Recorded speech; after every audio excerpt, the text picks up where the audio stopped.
Oke, selamat hari Minggu, semua jemaat yang kasih Tuhan semua.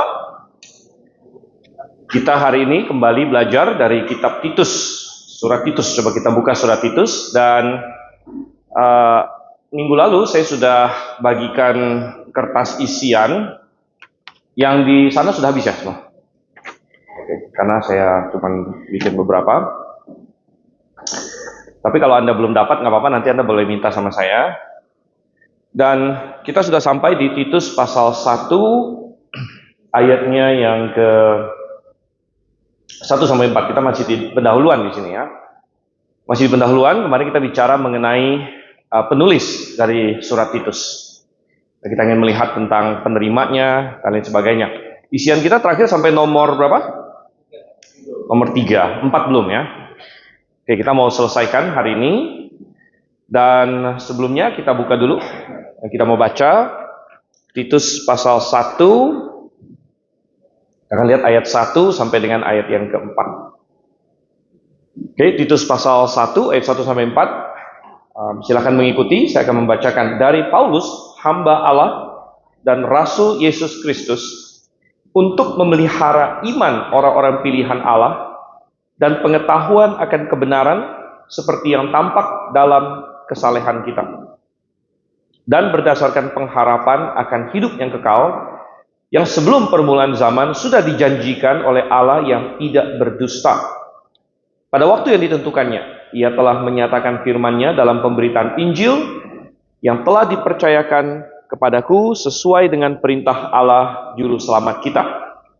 Kepada Titus, anakku yang sah menurut iman kita bersama, anugerah dan damai sejahtera dari Allah Bapa dan Kristus Yesus Juru Selamat kita menyertai engkau.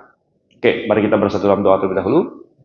Bapa di surga, kami mengucap syukur Tuhan untuk kasih setiamu pada kami, dan Engkau telah mengumpulkan kami dari tempat kami masing-masing, dari rumah, dari kediaman kami, untuk tiba di sini. Kami mengucap syukur untuk pertolongan-Mu, dan sebentar kami mau belajar firman-Mu, kami mau membuka, membaca, merenungkan, dan kiranya Engkau yang menolong kami supaya kami memahaminya dengan baik. Kami berdoa dalam nama Yesus Kristus. Amin. Oke, kenapa ini ya? Baterainya full. Kutnya ininya. Sebentar.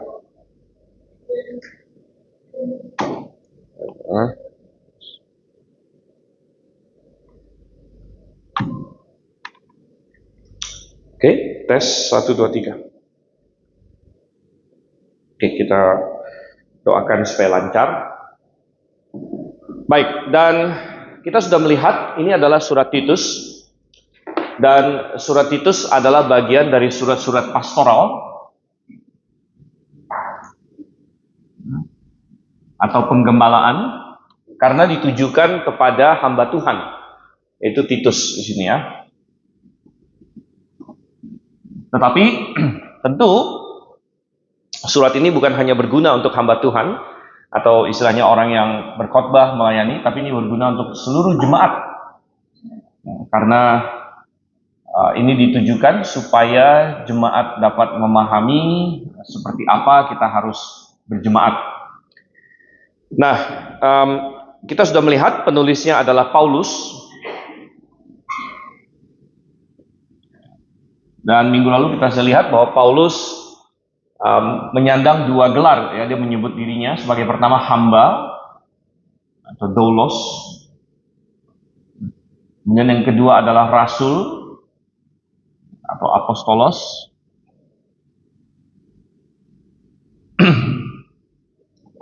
Jadi ada doulos, ada apostolos di sini. Ya, dan bahwa dia adalah rasul ya. Rasul yang diutus untuk suatu tujuan tertentu, yaitu demi iman orang-orang pilihan. Nah ini ya, dia adalah rasul demi iman ya, orang-orang pilihan. Dan minggu lalu kita ada membahas cukup panjang lebar apa maksudnya orang pilihan. Ya. Apa maksudnya orang pilihan? Apakah orang pilihan berarti kita tidak punya kehendak bebas? Bukan. Ya. Orang pilihan berarti Tuhan sudah punya rencana untuk keselamatan dari sejak kekekalan. Dan Tuhan memilih berdasarkan pra-pengetahuan Dia. Tuhan memilih orang-orang pilihan, katanya, berdasarkan pra-pengetahuan Tuhan.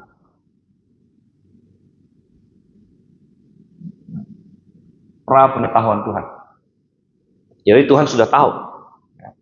Dan apa yang Tuhan ketahui? Tuhan tahu mengenai orang-orang ini. Tuhan memilih mereka. Berdasarkan apa? Berdasarkan iman. Karena juga dikatakan, minggu lalu sudah kita bahas, bahwa Tuhan memilih orang percaya di dalam Kristus.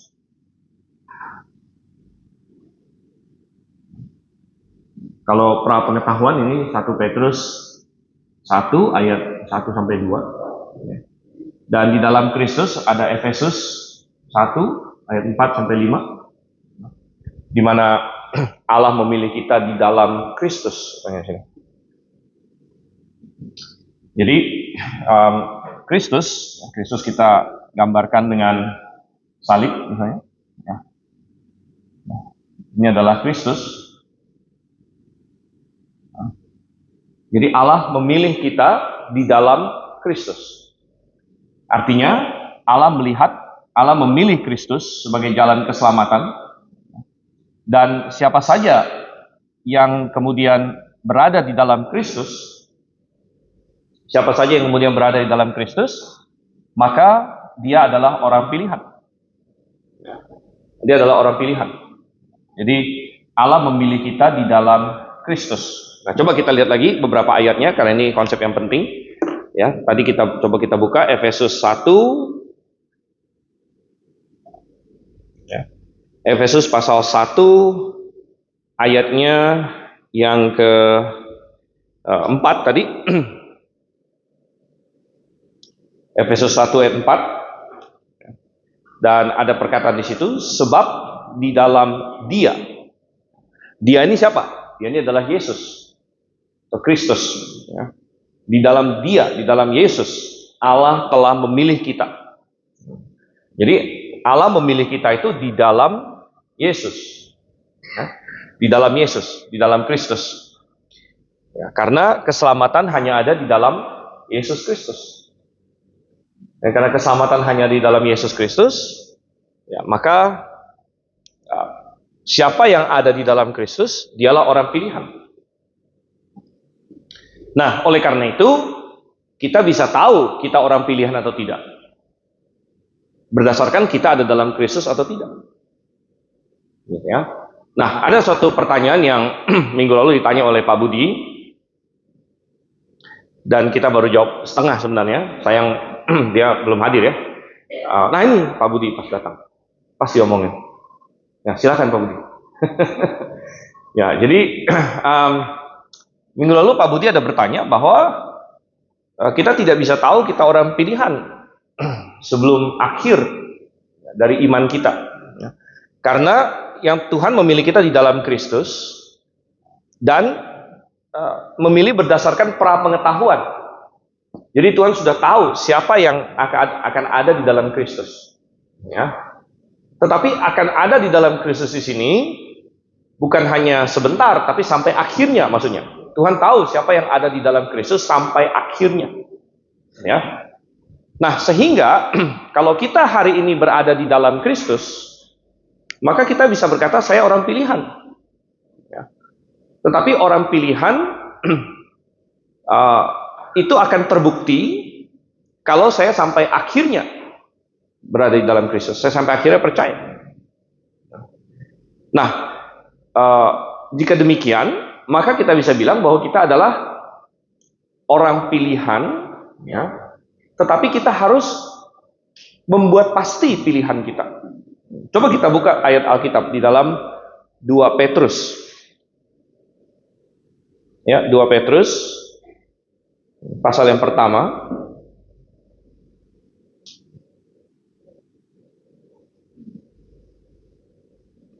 Oke. Dan saya akan bacakan 2 Petrus pasal 1.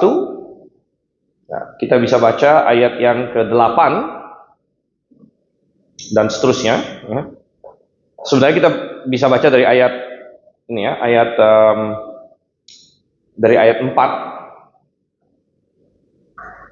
Oke, saya baca dari ayat 4 ya. 2 Petrus 1 ayat 4. Dengan jalan itu, ia telah menganugerahkan kepada kita janji-janji yang berharga dan sangat besar, supaya olehnya kamu boleh mengambil bagian dalam kodrat ilahi dan luput dari kebinasaan yang ada dalam dunia akibat hawa nafsu. Justru karena itu, kamu harus dengan sungguh-sungguh berusaha menambahkan kepada imanmu kebajikan, dan kepada kebajikan pengetahuan, dan kepada pengetahuan penguasaan diri, dan kepada penguasaan diri ketekunan, dan kepada ketekunan kesalehan, dan kepada kesalehan kasih terhadap saudara-saudara, dan kepada kasih terhadap saudara kasih terhadap semua orang. Sebab apabila semuanya itu ada padamu dengan berlimpah-limpah, kamu akan dibuatnya giat dan berhasil dalam pengenalanmu akan Tuhan kita Yesus Kristus. Namun, siapa saja yang tidak memiliki semuanya itu, menjadi buta dan picik karena ia lupa bahwa dosa-dosanya yang dahulu telah dihapuskan. Karena itu, saudara-saudara, nah ayat 11 ini, karena itu, saudara-saudara, berusahalah sungguh-sungguh supaya panggilan dan keterpilihanmu, ya, ini TB2 keterpilihanmu, TB1 bilang apa di situ? Pilihanmu ya, ya, panggilan dan pilihanmu atau keterpilihanmu, ya, panggilan dan keterpilihanmu makin teguh. Nah, gitu. Sebab jika kamu melakukannya, kamu tidak akan pernah tersandung. Ya. Dengan demikian, kepada kamu akan disediakan seluas-luasnya jalan untuk memasuki kerajaan kekal, yaitu kerajaan Tuhan dan Juru Selamat kita, Yesus Kristus. Ya. Jadi intinya begini. Kalau kita hari ini berada di dalam Kristus, maka terindikasi bahwa kita adalah orang pilihan. Ya. Bahwa karena kita berada di dalam Kristus. Gitu. Tetapi Alkitab berkata, kita harus bersungguh-sungguh membuat pilihan kita ini semakin teguh. Ya, kita membuktikan bahwa ya memang saya orang pilihan. Karena kita akan berada dalam Kristus sampai akhirnya. Ya. Nah, jadi ya ini adalah mengenai pilihan sini ya, mengenai pilihan. Jadi balik lagi ke isian kita dan balik lagi ke dalam Titus di sini. Ya, Titus pasal 1. Dan tadi ayat 1 kita bilang Paulus hamba Allah dan rasul Yesus Kristus untuk memelihara iman orang-orang pilihan dan pengetahuan akan kebenaran seperti yang tampak dalam kesalehan kita. Coba kita lihat poin nomor 4 dalam isian kita. Tentunya agar ada orang yang percaya, harus ada yang memberitakan. Harus ada yang memberitakan, karena orang-orang pilihan ini, mereka beriman kepada Yesus. Dan Paulus ditetapkan sebagai rasul untuk iman orang-orang pilihan. Karena tidak mungkin orang percaya tanpa ada yang memberitakan. Ya, tidak mungkin ada orang yang percaya tanpa memberitakan. Ini kayaknya agak ini ya. Sepertinya yang satu ini udah kurang bagus ini. Kabelnya ini ya. Ini deh.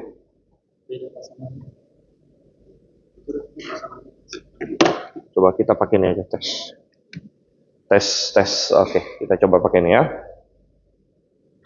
Tes 1 2 3. Oke. Jadi kita bilang bahwa ya, iman ini membutuhkan ya, harus ada yang memberitakan, baru ada orang yang beriman. Kenapa? Karena iman ini harus ada suatu isi, ada isinya, isi atau konten iman. Nah, misalnya kita percaya Yesus bangkit dari antara orang mati, maka ada kontennya. Apa yang kita percaya? Oh, Yesus bangkit dari antara orang mati. Nah, harus ada yang memberitakan isi atau konten dari iman itu yang untuk dipercayai itu. Kalau tidak ada yang memberitakan isinya atau apa yang harus dipercayai itu, maka tidak ada yang percaya. Nah, mereka tidak tahu apa yang harus dipercaya bahkan. Nah, oleh karena itu, Paulus diangkat menjadi rasul untuk atau demi iman orang-orang pilihan. Ya, supaya dia memberitakan. Jadi, kalau LAI dia terjemahkan memelihara. Boleh juga memelihara. Tapi bukan hanya memelihara. Jadi demi iman orang-orang pilihan, mulai dari pemberitaannya sampai kepada pemeliharaannya, gitu ya. Itu adalah tugas dari Paulus sebagai seorang rasul. Dia sampaikan, dia kuatkan, dia jaga, dia proteksi, dia pelihara. Jadi dia adalah rasul demi iman orang-orang pilihan. Sehingga dalam isian nomor 4 tadi, dan untuk itulah Paulus diutus. Untuk itulah Paulus diutus di sini. Dan poin nomor 4 masih, ada hubungan yang tak terputuskan antara iman dengan pengetahuan akan kebenaran. Makanya di ayat ini tadi dibilang, Paulus, hamba Allah dan Rasul Yesus Kristus, untuk memelihara iman orang-orang pilihan Allah dan pengetahuan akan kebenaran. Jadi iman orang-orang pilihan Allah dan pengetahuan akan kebenaran, ini adalah sesuatu yang tidak terputuskan. Ya, kalau kamu tidak punya pengetahuan akan kebenaran, kamu tidak bisa punya iman. Ya. Nah, sehingga saya sangat heran kalau misalnya ada orang yang tidak mau belajar lebih banyak tentang kebenaran. Ya, kadang-kadang ada orang yang berkata, saya tidak mau tahu tentang doktrin, saya tidak mau tahu tentang sistematika, saya tidak mau tahu tentang pengajaran, yang penting saya percaya saja. Aneh, gitu ya.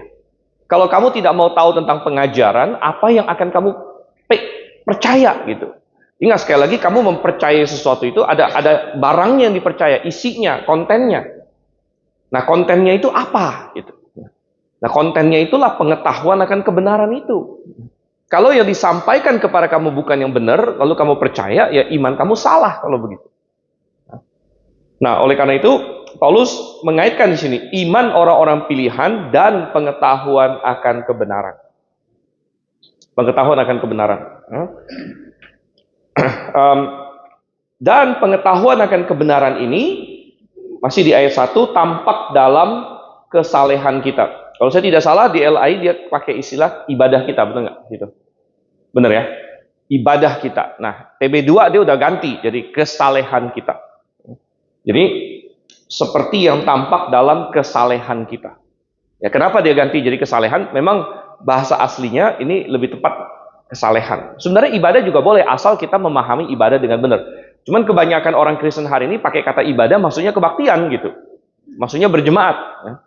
Jadi mereka bilang, ayo kita ibadah hari Minggu, katanya, gitu kan. Banyak orang Kristen pakai istilah begitu. Bahkan banyak yang sudah jadi jemaat Grape pun masih kadang-kadang latah ngomong gitu ya. Ayo kita ibadah bentar lagi, katanya gitu ya.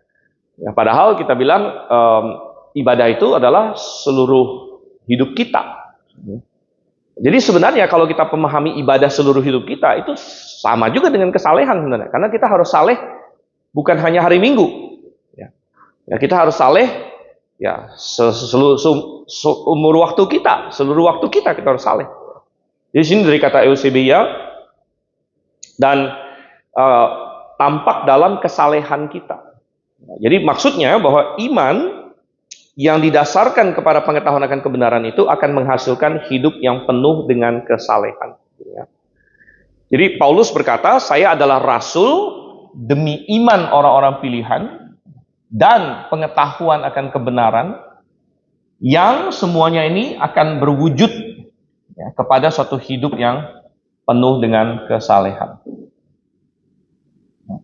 Jadi iman itu bukan iman yang kosong, bukan iman yang teoritis, tapi iman itu iman yang menghasilkan sesuatu, ya, menghasilkan hidup yang berubah. Oke. Nah, masuk poin nomor 5 kita. Ya, masuk ke ayat yang kedua tadi. Di mana di ayat yang kedua berkata, dan berdasarkan pengharapan akan hidup yang kekal. Berdasarkan pengharapan hidup yang kekal, yang sebelum permulaan zaman sudah dijanjikan oleh Allah yang tidak berdusta.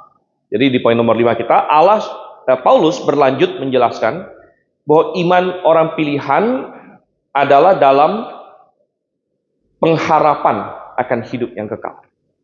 Ini yang kita imani. Ingat bahwa iman adalah sesuatu yang kita percaya walaupun kita belum lihat itu dengan mata kepala kita sendiri. Karena kita percaya kepada pribadi yang mengatakannya. Dan kita percaya kepada siapa? Kita percaya kepada Allah, kita percaya kepada Tuhan, kita percaya kepada Yesus Kristus. Dan kita belum pernah ke sorga. Ya. Kita di sini belum ada yang pernah mati. Kalau ada yang sudah pernah mati, nggak akan ada di sini. Adanya entah di TPU mana. Gitu. Jadi kita semua yang duduk di sini belum pernah mati. Jadi tahu dari mana? Kalau kita mati, kita akan dapat hidup yang kekal. Kan? Tahu dari mana? Bahwa kalau kita mati, ada sorga. Tanya, kamu pernah mati emangnya? Ya belum sih. Saya belum pernah mati. Tetapi bagaimana saya bisa tahu itu? Kok kamu bisa yakin? Kan? Nah itulah iman di situ. Tapi ini bukan iman yang buta. Ya. Sama seperti saya sering kasih ilustrasi, saya belum pernah ke benua Afrika misalnya. Tiba-tiba ada teman dari Afrika datang, dia cerita sama saya Afrika begini. Ya oke. Kalau dia orang yang bisa dipercayai, lalu kalau saya percaya kepada dia, ya tanpa saya pernah ke Afrika, saya bisa tahu tentang Afrika misalnya. Atau kita ilustrasikan dengan semua hal yang lain. Demikian juga dengan kita belum pernah ke sorga. Tapi kita percaya kepada pribadi yang memberitahu itu kepada kita. Dan pribadi itu adalah Yesus Kristus, adalah Tuhan. Ya, dan jadi kita punya pengharapan akan hidup yang kekal. Ya, bahwa iman kita berhubungan dengan pengharapan akan hidup yang kekal. Bahwa ternyata hidup ini bukanlah yang utama. Hidup ini bukan hidup yang utama. Melainkan hidup ini adalah persiapan untuk hidup yang akan datang. Dan kalau kita benar-benar punya iman seperti itu pasti mengubah hidup kita secara total. Kenapa? Karena orang yang tidak punya iman seperti itu, segala daya upaya, segala kesenangan, segala ambisi, semuanya itu adalah untuk hidup yang sekarang ini saja. Karena inilah satu-satunya kehidupan yang dia tahu. Ya. Maka tidak heran bahwa orang dunia mengejar kepuasan maksimal di dunia sekarang ini. Ya. Mereka mengejar kesenangan maksimal di dunia ini. Semua ambisi mereka adalah hanya untuk dunia yang sekarang ini. Ya. Nah, saya tidak berkata bahwa kita tidak boleh enjoy atau menikmati berkat-berkat Tuhan di dunia sekarang ini. Silakan, boleh. Ini adalah bagian dari berkat Tuhan.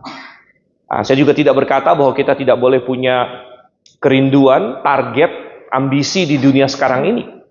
Boleh-boleh saja. Ya. Tetapi kita harus paham bahwa kalau kita adalah orang percaya, kita akan melihat, oh ternyata hidup ini adalah persiapan.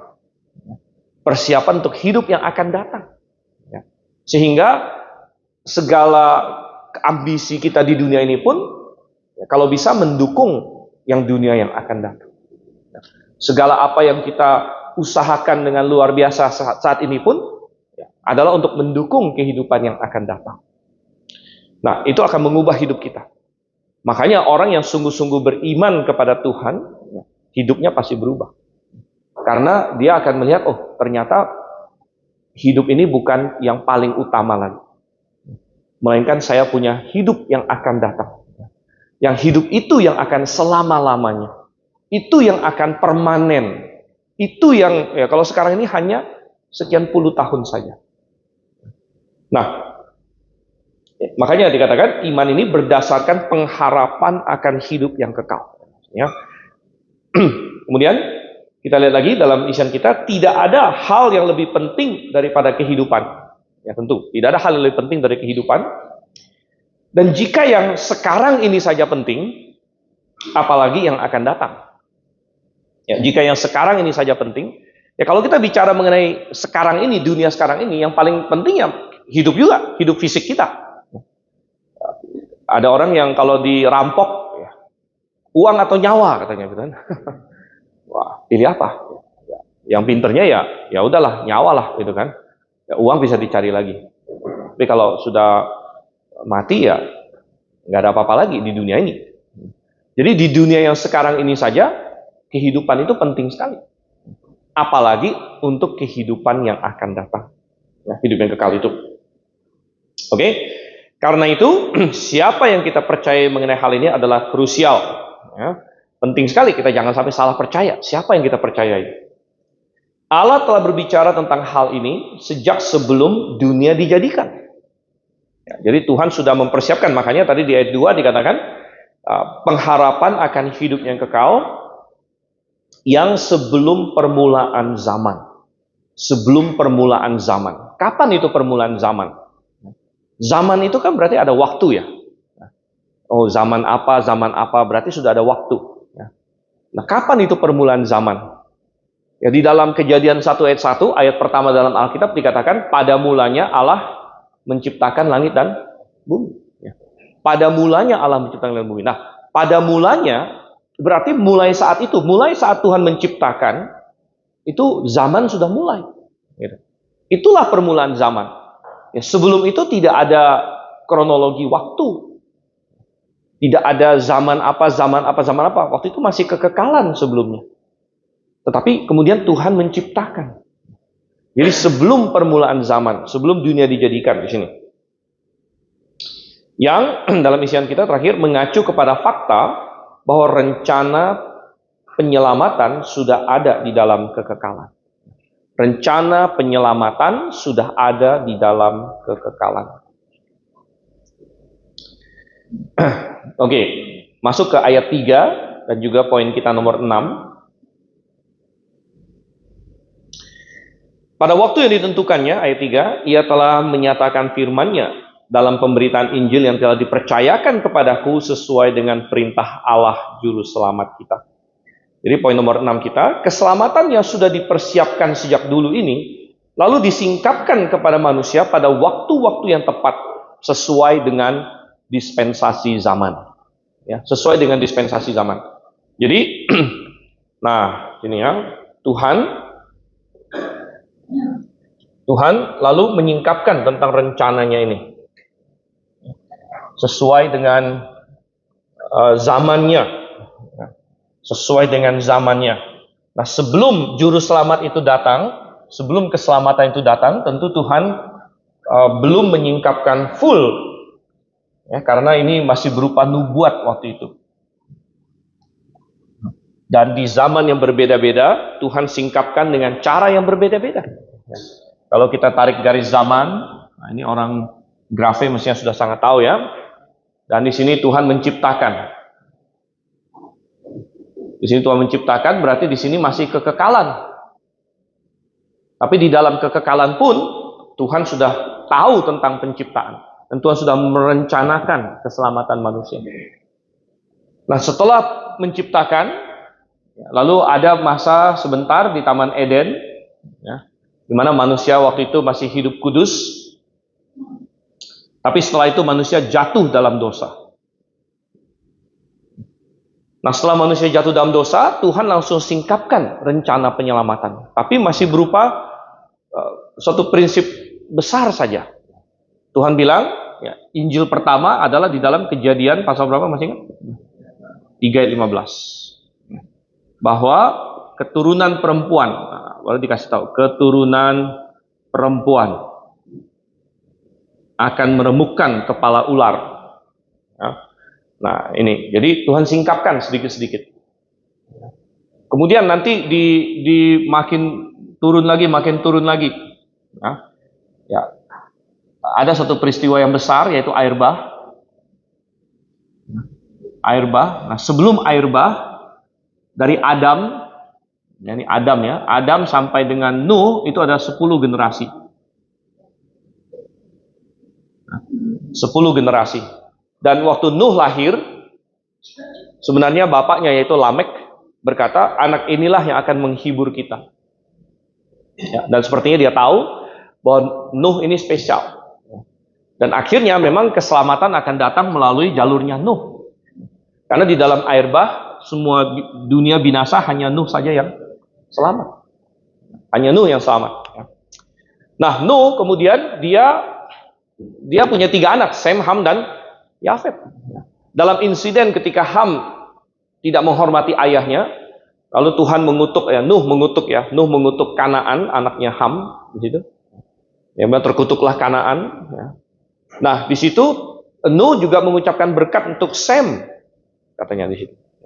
Nah, jadi menunjuk Sem sebagai pewaris, Sem dan lain sebagainya. Nah, belakangan dari Sem lagi akhirnya ada pemanggilan Abraham. Nah, melalui Abraham ini Tuhan berjanji, melalui keturunanmu semua bangsa di bumi akan mendapat berkat. Ya. Melalui keturunanmu semua bangsa di bumi akan mendapat berkat. Jadi di dalam tiap-tiap zaman Tuhan singkapkan rencana keselamatan ini. Yang kalau kita mau bahas semuanya, ini panjang sekali, yang nggak akan habis. Ya. Ada banyak sekali. Lalu ada bagaimana Ishak melambangkan Yesus, ya, bagaimana lalu zaman Musa dan sebagainya. Akhirnya karena masuk ke masa Israel nanti. Ya, masuk ke Israel. Nah, panjang, di sini banyak sekali. Ya, suatu hari saya mau tulis satu buku tentang semua ini ya. Nah, sampai akhirnya datanglah Yesus Kristus. Inilah juru selamatnya ya. Ini juru selamat benar-benar datang. Yesus Kristus datang, mati, disalib, dibangkitkan dan kembali lagi ke sorga. Dan Paulus sekarang diutus menjadi rasul untuk memberitakan tentang semuanya. Ya. Jadi balik lagi ke Titus 1 ayat 3. Pada waktu yang ditentukannya, ia telah menyatakan firman-Nya. Ya, telah menyatakan firman-Nya pada waktu yang ditentukannya. Ketika waktunya sampai, ya pas di situ. Dan masih dalam 6, poin nomor 6 kita. Untuk zaman perjanjian baru ini, Paulus adalah salah satu alat Tuhan untuk menyingkapkan hal ini. Salah satu alat Tuhan untuk menyingkapkan hal ini. Ada bunyi kucing, nggak usah. Hah? Wah, ini menarik juga. Ini ya. Kucingnya di dalam plafon, benar. Oke, ya. Nanti sambil kebaktian kita ada ini. Ada ini ya. Oke, lanjut lagi sekarang ya. Poin nomor 7, ya, masuk ke poin ayat 4 kita. Kepada Titus, anakku yang sah menurut iman kita bersama. Anugerah dan damai sejahtera dari Allah Bapa dan Kristus Yesus Juru Selamat kita menyertai engkau. Poin nomor 7, surat ini ditujukan pada seorang pribadi namanya Titus. Ini ya. Titus di sini, Titus nama yang cukup umum pada zaman itu, bukan nama yang terlalu aneh. Ada banyak orang nama Titus pada waktu itu. Salah satu jenderal ya kita kenal ada Jenderal Titus yang belakangan jadi Kaisar Titus juga, ya anaknya Octavian. Tapi ini bukan Jenderal Titus ya, ini Titus yang disebut sebagai anak. Ya, jadi Paulus menyebut dia anak di sini. Anak menurut iman. Ya. Titus anakku yang sah menurut iman kita bersama. Nah, kita tidak pernah tahu bahwa Paulus punya anak biologis. Apakah dia punya istri atau tidak diperdebatkan. Ya, minimal setelah dia diselamatkan dan mulai melayani, dia tidak lagi bersama dengan seorang istri, entah istrinya. Kalaupun dia pernah punya istri ya. Dan ingat bahwa di 1 Korintus dia bilang bahwa dia tidak punya istri ya, dan dia kalau semua orang bisa seperti dia, maksudnya tidak beristri, yaitu bagus, dia bilang. Ya, berarti waktu dia menulis surat 1 Korintus dia tidak punya istri atau minimal tidak bersama seorang istri. Tapi apakah dia pernah punya istri diperdebatkan.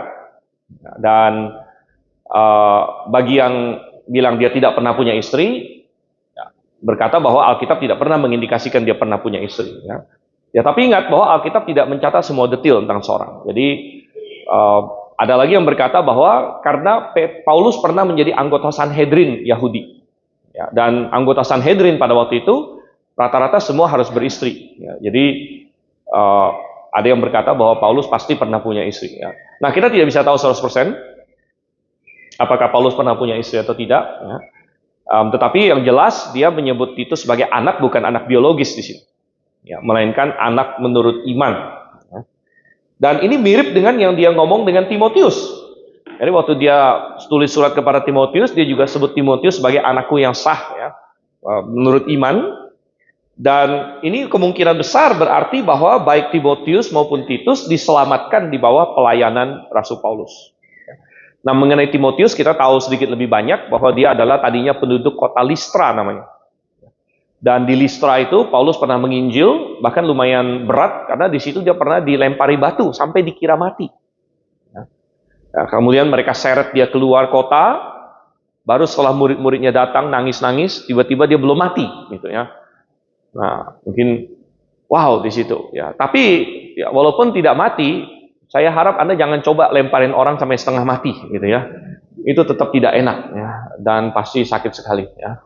Dan ada pendapat bahwa mungkin di situ Paulus jadi agak cacat di situ. Ya. Ada suatu teori bahwa kalau Anda dilemparin batu sampai dikira mati itu kira-kira gimana? Ya. Mungkin ada banyak tulang yang remuk ya, dilempar batu sedemikian rupa, apalagi kalau kena muka ya. Nah ada teori bahwa matanya kena di situ. Ya matanya kena. Ya sehingga waktu Paulus menulis surat ke Galatia, dia bilang bahwa ada masalah dengan matanya. Coba kita buka Galatia. Ya. Galatia pasal ini ya, pasal 4. Coba kita lihat di sini. Ayat 13 dan seterusnya. Galatia 4 ayat 13. Kamu tahu bahwa aku pertama kali telah memberitakan Injil kepadamu karena penyakit pada tubuhku. Jadi waktu Paulus pertama menginjil di Galatia, rupanya ada kelemahan tubuh dia. Sungguh pun demikian, keadaan tubuhku itu yang merupakan pencobaan bagi kamu, tidak kamu anggap sebagai sesuatu yang hina dan menjijikkan. Namun kamu telah menyambut aku seperti menyambut malaikat Allah, bahkan seperti menyambut Kristus Yesus sendiri. Betapa bahagianya kamu pada waktu itu. Sekarang di mana kebahagiaanmu itu? Karena aku dapat bersaksi tentang kamu bahwa seandainya mungkin kamu telah mencungkil matamu dan memberikannya kepadaku. Ya, jadi Paulus bilang bahwa pertama kali dia menginjil Galatia, dia lemah tubuh, ada sesuatu yang mungkin bisa dianggap hina oleh orang, katanya. Tapi orang-orang Galatia tidak menganggap dia hina atau jijik, ya, bahkan senang menyambut dia. Dan Paulus bilang seandainya mungkin, ya, kamu sudah bisa cungkil mata kamu kasih ke aku. Jadi ada indikasi bahwa ada masalah dengan mata Paulus di sini. Ya mungkin itu tadi dilempar batu itu tadi, gitu. Mungkin. Ini semua mungkin ya. Jadi bukan sesuatu yang absolut. Dia mungkin dilempar batu, ya mungkin kena matanya atau apa, sehingga mungkin juga ini adalah duri dalam daging yang disebut oleh Paulus. Nah, ketika Paulus berkata di dalam surat Korintus bahwa dia ada duri dalam daging, ya. Nah, karena Tuhan bisa nggak menyembuhkan dia, bisa saja Tuhan menyembuhkan matanya, tapi sepertinya Tuhan bilang tidak. Biarlah ya kasih karuniaku cukup bagimu, katanya situ. Jadi itu sedikit mengenai Timotius yang bertobat di Listra waktu itu. Ya, Titus juga adalah anak, tapi kita tahu lebih banyak tentang Timotius daripada Titus. Ya. Ya, karena Titus lebih sedikit lagi yang diceritakan tentang Titus di sini, tapi dia adalah seorang hamba Tuhan, seorang pelayan. Coba kita lihat poin nomor 8 kita balik lagi ke surat Titus di sini ya. Poin nomor 8, siapakah Titus? Apa yang kita tahu tentang dia? Kebetulan anak gembala Andrew satu dikasih nama Titus juga gitu ya. Itu beda lagi, Titus Amadeus itu. Ya. Tapi ini Titus beda ini ya. Ini Titusnya Timotius. Titus dan Timotius. Oke, siapa Titus? Dia adalah seorang pelayan Tuhan. Namanya disebutkan ini ya, 13 kali dalam Perjanjian Baru. Ya, jadi nama Titus muncul 13 kali dalam Perjanjian Baru. Tapi hanya muncul di 4 kitab saja. Yaitu di 2 Korintus, di Galatia, di 2 Timotius, dan di kitab Titus ini. Ya, jadi nama Titus hanya muncul di 4 kitab ini. Yang lucunya, dia tidak muncul di kitab Kisah Para Rasul. Ya. Timotius muncul di Kisah Para Rasul. Jadi, kan yang menulis Kisah Rasul itu Lukas. Kenapa Lukas cerita tentang Timotius, Lukas cerita tentang Silas, tentang Barnabas, dan Titus jelas adalah seseorang yang menyertai Paulus ya, di dalam berbagai perjalanannya, tapi Lukas tidak cerita tentang Titus sama sekali. Ya. Sehingga ada yang berspekulasi, sekali lagi spekulasi, bahwa jangan-jangan Titus ini misalnya saudaranya Lukas atau lain sebagainya, sehingga Lukas tidak memasukkan nama dia. Itu ada satu teori ya. Oke, tapi itu teori yang nggak perlu terlalu kita pusingkan di sini ya. Yang jelas Alkitab mengindikasikan dia bukan orang Yahudi. Nah ini isian kita ya, dia bukan orang Yahudi. Nah ini beda dengan Timotius. Kalau Timotius itu setengah Yahudi. Karena mamanya Yahudi, papanya bukan Yahudi. Dan karena dia setengah Yahudi, Paulus memutuskan untuk menyunatkan Timotius. Supaya kalau dia masuk ke sinagog, dia masuk kemana, gampang diterima. Supaya tidak menyandung orang Yahudi, karena ini anak setengah Yahudi, orang bingung, ini Yahudi atau bukan Yahudi? Ya udah, Paulus bilang, kamu sunat aja lah, biar diterima orang Yahudi. Nah, tapi beda dengan Titus. Titus sama sekali tidak ada darah Yahudinya. Tidak setengah-setengah. Dan oleh karena itu, Paulus membuat suatu keputusan, pokoknya tidak menyunat Titus. Dan rupanya ini menjadi suatu poin perdebatan pada waktu itu. Ya, sehingga kalau kita lihat di sini, dia bukan orang Yahudi, dan sewaktu dibawa oleh Paulus ke Yerusalem, sukses menjadi contoh kasus bahwa orang Kristen tidak perlu disunat. Ya, orang Kristen tidak perlu disunat. Titus adalah contohnya Paulus. Coba kita buka Galatia pasal 2. Galatia pasal 2 ayatnya yang ketiga. Ya, dan di sini Paulus sedang berargumen bahwa orang Kristen tidak perlu disunat. Dan saya baca dari ayat 1, 14 tahun kemudian aku pergi lagi ke Yerusalem dengan Barnabas dan Titus pun ke bawah juga.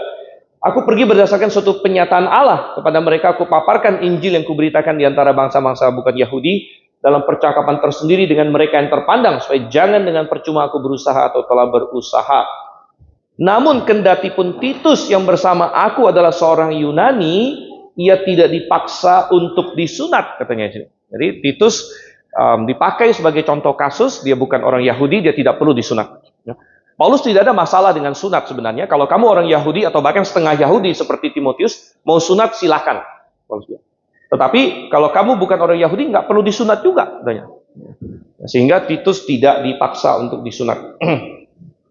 Oke. Belakangan di surat 2 Korintus, Titus disebut-sebut sebagai seorang yang dipercaya untuk pergi bersama Paulus untuk mengantarkan bantuan finansial kepada jemaat di Yerusalem. Jadi waktu itu Paulus membawa semacam donasi kepada jemaat Yerusalem, dan dia bilang jangan saya sendiri, harus ada utusan biar sama-sama dapat dipertanggungjawabkan. Dan jemaat waktu itu memilih untuk mengutus Titus ya, dan juga Timotius. Yang mengindikasikan kesaksiannya yang baik. Ya, Paulus juga mendukung Titus, menegaskan bahwa dia berjalan dalam roh yang sama dengan dirinya. Coba kita buka 2 Korintus 12 ayat 18. 2 Korintus 12 ayat 18. Ya. Dikatakan di sini, memang aku telah meminta Titus untuk pergi, dan bersama dia aku mengutus saudara yang lain itu. Apakah Titus mengambil untung dari kamu? Tidakkah kami berdua hidup menurut roh yang sama, dan tidakkah kami berlaku menurut cara yang sama? Nah, ini menunjukkan keberhasilan Paulus untuk mendidik seorang murid yang sama dengan dia dalam hal roh. Hal roh itu maksudnya apa? Maksudnya Titus berjalan menurut roh yang sama, ya maksudnya dengan prinsip-prinsip yang sama, gitu. Dengan semangat yang sama, dengan kasih kepada Tuhan yang sama. Nah ini, ya, jadi Titus hidup menurut roh yang sama, katanya, dengan aku. Ya. Oke, terakhir, poin nomor 9. Surat dilanjutkan dengan salam. Kalau kita balik lagi ke Titus pasal 1, ya, salam. Di mana dia berkata, anugerah atau kasih karunia damai sejahtera dari Allah Bapa dan Kristus Yesus juru selamat kita menyertai engkau. Paulus mendoakan kasih karunia, rahmat dan damai kepada Titus sama seperti kepada Timotius. Ketiga berkat ini esensial bagi setiap orang percaya dan berasal dari Allah Bapa dan Kristus Yesus yang sekali lagi menyatakan keilahian Yesus. Oke, kemudian ada sedikit outline bahwa nanti di sisa dari pasal 1 kita akan melihat instruksi mengenai pengaturan jemaat. Pasal 2 instruksi mengenai perilaku anggota jemaat. Pasal 3 instruksi mengenai sikap anggota jemaat terhadap dunia. Dan kemudian diakhiri dengan penutup. Nah, ini akan kita pelajari ketika kita melihat surat Titus ke depan. Oke, karena waktu sudah habis, kita akan berdoa. Bapa di surga, kami mengucap syukur untuk kasih setiamu pada kami. Tolong kami Tuhan, pimpin supaya kami bisa menyerap kebenaran firman-Mu dan juga kami bisa pakai. Dan Tuhan, sebentar kami akan kebaktian. Engkau sertai semua yang kami lakukan, juga orang-orang yang dalam perjalanan mungkin Engkau sampaikan dengan selamat. Kami berdoa dalam nama Yesus Kristus. Amin.